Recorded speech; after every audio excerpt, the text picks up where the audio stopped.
Maraming salamat sa patuloy na suporta sa ating YouTube channel na Maestro Angelus Karunungan Lihim.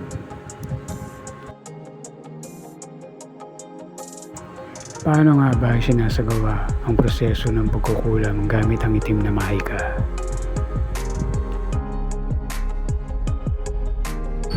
Ang pinakadibdib ng manika ay naiiwang bukas para sa pinakahuling ritual. Ang ritual ay ginagawa sa pamamagitan ng pagkuha ng puso ng isang hayop.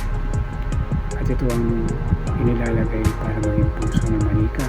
At sa puntong ito ay magsisindi ng kandila para sa infuse ang buhay ng bibig tabi papunta sa manika na gagamitan ng invisible psychic cord upang mabuhay ang koneksyon ng biktima at ng manikang gagamitin. Kapag ang light force ng manika at ang taong kapalamin ay konektado na, gumagamit na ang kukulam ng karayom. Tinutulak ito sa isang specific acupuncture point para sa break ng energy system ng biktima. Habang tinutusok ng karayom, mararamdaman ng biktima ang bawat baon ng karayom sa loob ng kanyang katawan.